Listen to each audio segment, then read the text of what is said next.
La deuxième journée elle commence plus que mal.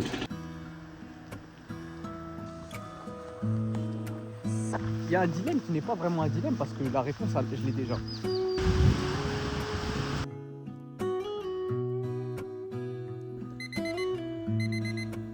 Ok. Oh là là, je suis éteint.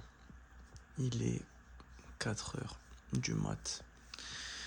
Et je me suis levé, il faut que j'aille me préparer pour aller prendre le car. Let's go. Bon. Ce week-end, c'est week-end de pluie. Donc, on s'est habillé en conséquence. Hein. Tenue imperméable. On est parés, les refs.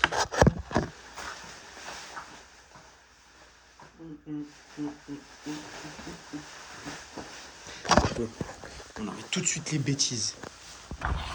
Ok. Sorti. Il est 5h20. Ici, je vais sur chaud. Puis on va venir pour l'expérience. Il y a personne. Eh mais attends, là je suis en train de faire le malin, faut que je me dépêche. D'ailleurs, regardez, hein, la technologie. Il se met en route que quand t'arrives. C'est quoi cette singerie?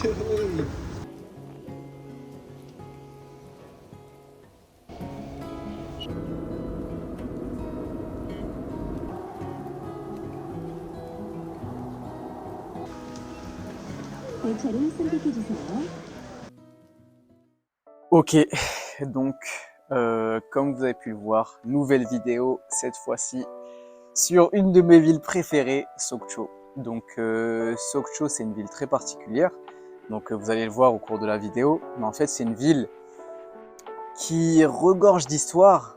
Donc après la guerre de 39-45, il y a eu la guerre de Corée. Donc la guerre de Corée, elle a poursuivi, et il faut savoir que Sokcho, jusqu'à la fin de la guerre de Corée, ça appartenait à la Corée du Nord. Donc Sokcho, c'est une ville qui va vous paraître très différente en termes d'aspect. Donc il y a beaucoup de bâtiments qui sont gris si vous restez au centre de la ville. Mais si vous vous écartez, si vous vous rapprochez justement des côtes, vous allez voir que cette proximité avec la Corée du Nord, elle se traduit forcément par les personnes qui y vivent, mais aussi par ce qu'on mange là-bas. Donc à Sokcho, ce que vous pouvez y faire, tout simplement, il y a pas mal de choses à faire. Il y a le mont Soraksan. Vous avez des magnifiques paysages quand vous faites l'ascension du mont Soraksan, et vous avez aussi un temple qui est magnifique à visiter.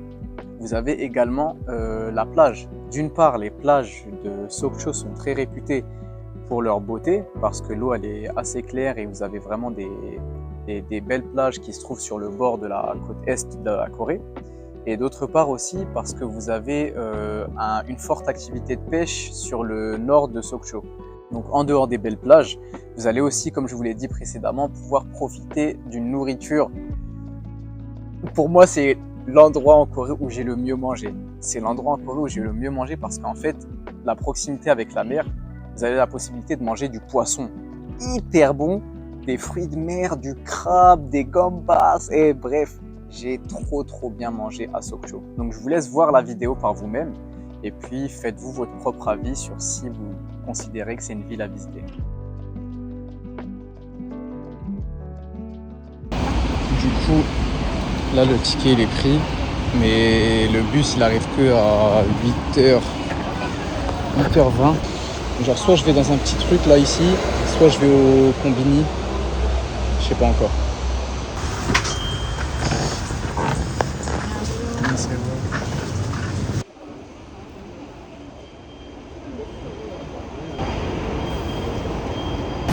Ça, j'étais obligé d'en parler. C'est une big brioche qu'il y a dans les combini. Elle n'y est pas tout le temps, hein, parce que c'est la plus rare. En fait, elle est hyper moelleuse. Et à l'intérieur, il y a de la crème et du caramel. Oh là là, le goût de ça, c'est incroyable.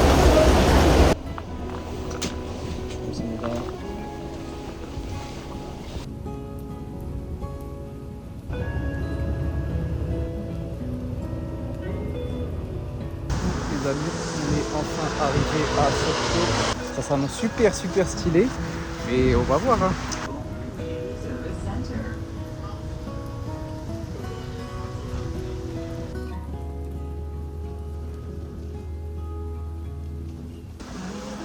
Alors les refs là, ça s'annonce incroyable. Ça s'annonce incroyable. Mais je vous l'ai dit, moi de toute façon je vous l'ai dit. Vous voyez quand je vous propose des destinations, c'est toujours des dingueries.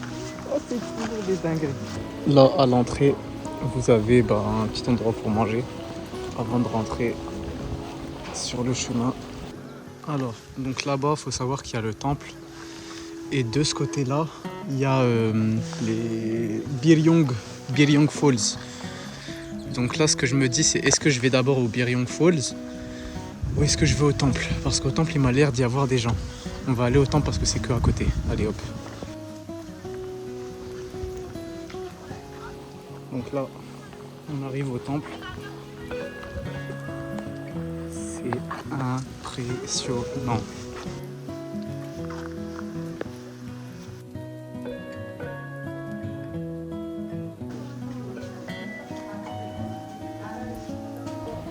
Donc c'est le temple principal du mont Soraksan.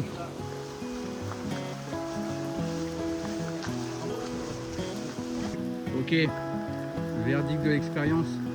Gore-Tex ou pas Gore-Tex, ne faites surtout pas ça. J'ai les pieds mouillés. Oh, c'est la pire erreur que j'ai pu faire.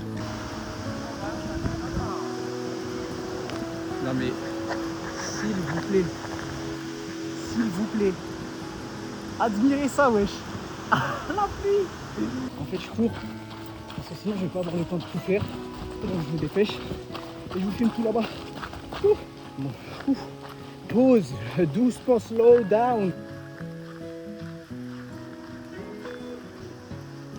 On est revenu au point de tout à l'heure et la montagne elle s'est encore plus embrumée. Ok, donc là comme vous pouvez le constater, on a acheté des œufs. Oh purée, comment là je suis en train de casser mon bras pour vous filmer ça.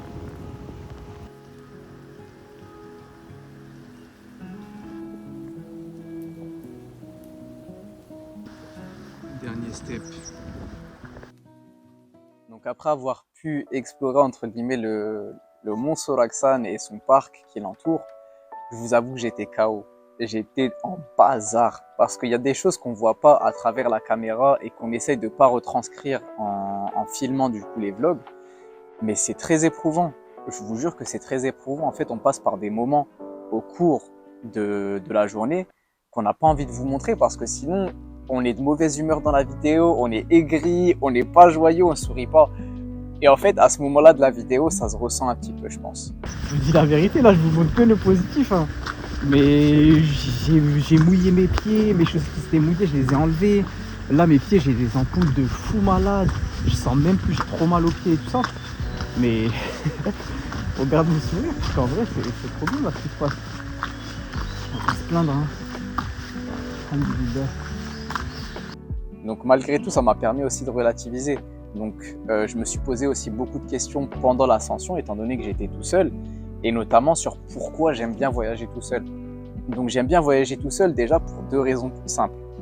La première raison, c'est que quand vous êtes tout seul, vous n'avez pas besoin de vous poser la question de « Ah, est-ce que je fais ça et ça va pas déranger telle personne ?» ou « Ah, est-ce que si je propose d'aller là, la personne va pas être gênée de dire non et du coup on va être obligé ?» Bref, et en gros vous n'avez pas toutes ces questions à vous poser parce que vous êtes qu'avec vous-même et vous faites tout ce que vous avez envie de faire. Il y a un dilemme qui n'est pas vraiment un dilemme parce que la réponse, je l'ai déjà. En fait, là il y a encore 2 km pour arriver jusqu'aux chutes et 2 km retour. C'est-à-dire, je vais mettre minimum 1 heure, 1 heure et demie. Le truc, c'est que je sais pas du tout s'il y a encore des navettes après une certaine heure. Donc on va voir. Honnêtement, je vais pas faire demi-tour. Je suis venu ici. Si jamais il n'y a plus de navette, je rentrerai à pied jusque la ville. Il y a 9 km de marche. Le seul truc, c'est que j'ai trop mal aux pieds. Donc dans le pire des cas, ça se mettra pieds nus, frère. Et voilà. Du coup, c'est pour cette raison, premièrement, que j'aime beaucoup voyager tout seul. Et deuxièmement, parce que vous allez rencontrer des personnes qui seraient jamais venues vous voir si vous étiez à plusieurs, ne serait-ce qu'à 2. Vous allez vous rendre compte que les gens sont assez timides dans la majorité des cas et ils n'osent pas trop venir vous parler si vous êtes à plusieurs. Alors que si vous êtes tout seul, ils vont se dire « Mais attends, qu'est-ce qu'il fait tout seul ?» Et ça m'est arrivé tellement de fois. Ça m'est arrivé énormément de fois que des gens viennent me voir en me disant « Pourquoi tu voyages ici tout seul ?» comment tu as connu cet endroit. Donc la chose que je vous conseille vraiment de faire, c'est essayer de voyager tout seul. Donc quand vous allez voyager tout seul, vous n'avez même pas besoin d'aller super loin pour voyager tout seul. Mais en le faisant, vous allez vraiment vous reconcentrer sur vous-même. On a fini de manger, on va de manger. Du coup, je suis en train d'attendre le bus. Il vient dans 40 minutes. On est descendu du bus. Oh là là, il fait trop froid. Comme je suis mouillé, je suis congelé. J'espère juste que je me suis pas trompé d'endroit. Si je me suis trompé, de toute façon, je suis mort. Je vous l'explique. Je vous le dis tout de suite. Je suis mouillé de la tête aux pieds. Il fait froid, il y a du vent. Donc, je risque de crever, frère. Ça fait un petit peu peur là, non? Comment ça, la maison elle est cachée comme ça, au milieu de nulle part?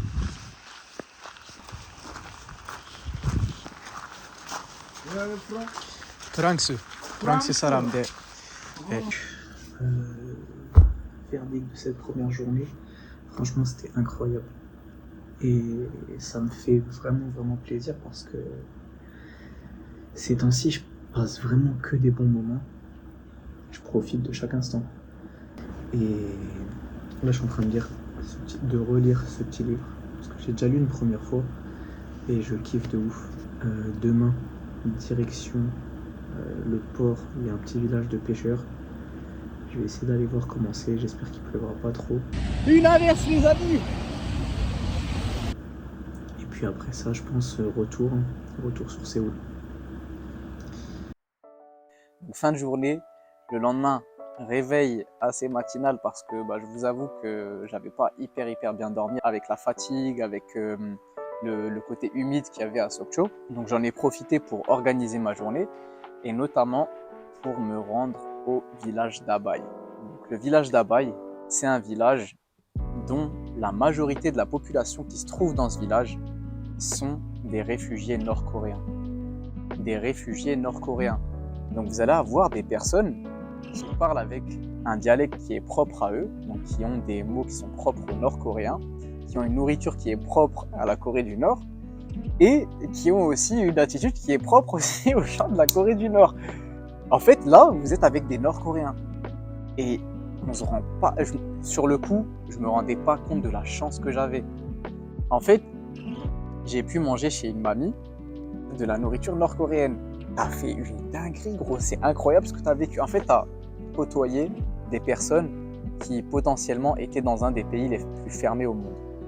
J'ai pu manger, comme je vous l'ai dit, un des meilleurs plats que j'ai mangé en Corée du Sud. La mamie, elle était hyper accueillante, elle m'a posé beaucoup de questions sur pourquoi je venais ici, comment j'ai connu le village, etc. Et malgré que je parlais pas du tout un mot de coréen, elle a quand même essayé de comprendre. Donc je parlais avec le traducteur, donc Papago aussi, et c'est une expérience que j'oublierai jamais. C'est une expérience que j'oublierai jamais. Nouvelle aventure. Aujourd'hui, le programme, on va aller dans un petit village de pêcheurs. On va aller dans le quartier des pêcheurs. Genre, vous voyez, dans Kimetsu, il y a le quartier des forgerons. Et à Sokcho, il y a le quartier des pêcheurs. Et ça a l'air d'être stylé. Donc là, je vais finir de me préparer. Je vais ranger le sac, ranger mes affaires aussi, parce que regardez, je suis pas un khamej, je suis pas un clochard. Mes affaires, ils sont pas par terre parce que je suis sale. Ils sont par terre parce qu'en fait, il n'y a pas de radiateur. Il y a pas de radiateur.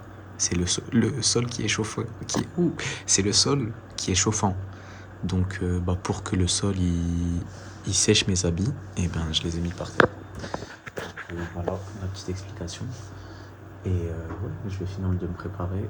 Et je vais m'habiller, on va bouger. Bon, la deuxième journée commence plus que mal. Les baskets, je pouvais pas les rentrer à l'intérieur, donc elles sont tout simplement trempées.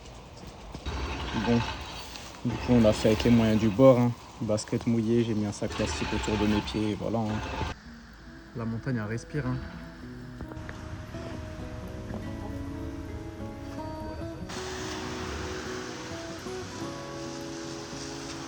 Votre envoyé spécial, putain, je sais même plus parler. Il est sous une averse. Une averse, les amis. Voilà, je suis congelé, la pluie, elle est en train de me fouetter. On est enfin au village des pêcheurs. Donc là, comme vous pouvez voir, il y a des bateaux, ça pêche. Les pêcheurs, etc. Et puis voilà, hein. Je vais aller dans un petit resto qui est là-bas. Et puis on va bien se régaler. J'ai déjà goûté un.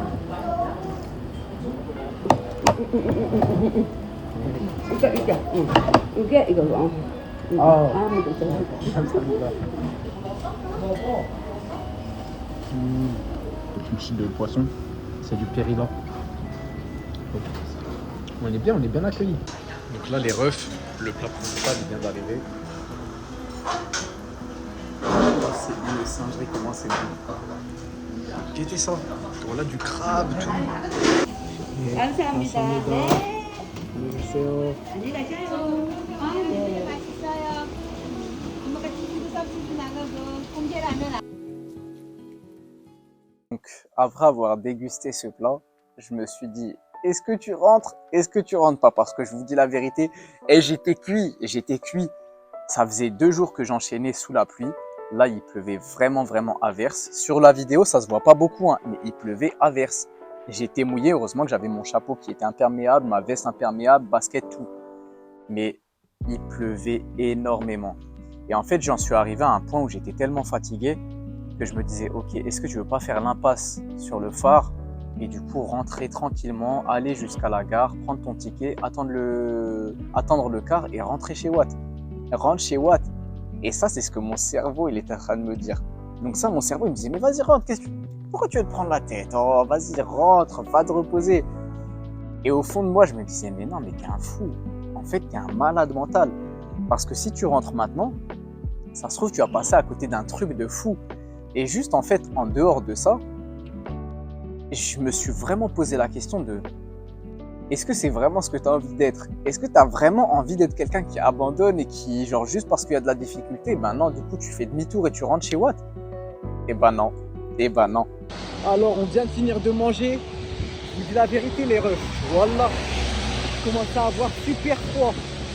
Je me dis, est-ce que tu vas rentrer? Est-ce que tu vas faire tes couilles? Voilà. Parce que de base, j'avais prévu d'aller à l'observatoire. Là-bas. Sauf que je me suis dit, ouais, mais est-ce que ça vaut le coup? On va y aller sous la pluie, comme ça, c'est pas un souci. Vous entendez comment je crie, frère? Et ben, on va y aller. Et après être allé à cet observatoire, à ce moment-là, on va rentrer. Et s'il n'y a pas de car, on va dormir dehors. Let's go. C'est un truc tout simple. Il pleuvait seulement. Hein. C'est pas une difficulté de fou. Mais sur le coup, je me suis dit, mais attends, sur des petits trucs comme ça, tu fais demi-tour. T'as pas envie d'être ce genre de personne en vrai dans ta vie. T'as pas envie d'être ce genre de personne qui abandonne à la moindre excuse, qui abandonne à la moindre difficulté. Et je me suis dit que non, en fait, ce qui a de la valeur dans la vie, c'est les trucs qui sont difficiles à obtenir. Je suis fier de moi, les refs. Il n'y a que dans la difficulté, les refs, il n'y a que dans la difficulté que vous allez être heureux. Il n'y a que dans la difficulté. Parce qu'en vrai, ce qui a de la valeur, c'est pas les trucs simples. C'est pas les trucs que tout le monde peut avoir. Ce qui a de la valeur, c'est les trucs durs. Faut souffrir pour que ça ait de la valeur. Et là, je suis en train de souffrir ça. Ouais. Et je le répète dans la vidéo, et je vous donne en fait ce que je voulais dire par là, c'est que vraiment, tout ce qui est facile à avoir, tout le monde peut l'avoir. Ok, là on discute. Et bien sûr qu'on est des aventuriers, on va monter au phare maintenant. Les refs, rien de facile. Regardez ça. Voilà, regardez la nature, frère. La nature, c'est le plus grand des rappels. Subhanallah, les vagues, frère, elles font flipper. À tout moment, il y a un tsunami, on finit tous. Si par exemple, aller chercher un verre d'eau dans votre cuisine, c'est facile à avoir, tout le monde peut l'avoir. Du coup, ça n'a pas de valeur. Vous vous dites pas, oh purée, je suis en train de boire un verre d'eau de fou malade. Alors que si, je vous donne un exemple, vous allez dans une source d'eau qui se trouve en haut d'une montagne, dont l'eau elle a été préservée pendant des siècles et des siècles, et ben moi, ça me matrixe les trucs comme ça. Ça me matrice et c'est ça qui me donne envie d'aller accomplir justement ces trucs-là. On est arrivé en haut, plus de peur que de mal. Plus de peur que de mal. Du mal aussi, hein. Mais plus de peur. Parce que je vais me dire, mais attends, ouais, cette eau-là là, qui est là-haut, qui a eu l'occasion de la boire? Qui a eu l'occasion de boire justement et de goûter cette eau-là? Et ben moi, j'ai envie d'être parmi ces personnes-là qui justement, ils ont la chance de goûter cette eau. Et j'ai escaladé cette montagne, je l'ai bu l'eau. Je vous dis la vérité, je l'ai bu, il n'y en a plus. Ah, ça sert à rien d'aller. Ça sert à rien d'y aller, il n'y en a plus. Et bah du coup c'est ça. Et c'est vers ce genre de choses que j'ai envie de tendre. En fait j'ai envie d'obtenir des trucs que peu de personnes ont la chance d'obtenir. Et j'ai envie d'être motivé à ce point-là. Genre j'ai envie de faire des trucs que c'est pas à la portée de tout le monde. Et c'est pas à la portée de ceux qui abandonnent. Donc c'est pour ça. J'étais KO, j'étais fatigué, mouillé. Et pourtant je suis parti jusqu'au phare. Ok, donc là les refs, on redescend. Et puis voilà, on va aller prendre le bus, direction la casa. On est finalement arrivé pour prendre son bus, son car, ouais. Je vais aller acheter mon ticket et après on part. Très bon voyage et on n'en tire que du bon. Donc c'est tout pour cette vidéo sur Sokcho. Je vous remercie encore une fois de l'avoir regardé. C'est vraiment un plaisir, je vous jure, c'est un plaisir. Honnêtement, je prends vraiment du plaisir à faire les vidéos. Ça me demande du temps quand même. Je vais pas faire le menteur, ça me demande du temps et de l'énergie parce que c'est dur de rester pendant des heures et des heures devant un PC et de faire du montage, de chercher ok telle musique irait bien, ok tel plan je le vois plus de cette manière, régler les couleurs et tout ça. Et honnêtement c'est du travail mais c'est un travail que je kiffe faire. Donc je vous remercie aussi pour tous les commentaires positifs qu'il y a eu sur la dernière vidéo. C'est une dinguerie mais ça m'a fait trop plaisir. Ça m'a fait trop plaisir et je me suis dit ok, c'est peut-être le début d'un truc là. Donc merci tout le monde. Prenez soin de vous. La prochaine vidéo, je vous l'annonce encore, mais c'est une vidéo sur Yosu. Donc Yosu, c'est pas connu du tout, hein. C'est vraiment pas connu et c'est au sud de la Corée. Donc là, dans la prochaine vidéo, on va se diriger au sud de la Corée pour pouvoir apprécier une des villes les plus calmes que j'ai pu faire. Prenez soin de vous l'équipe et on se dit à la prochaine vidéo.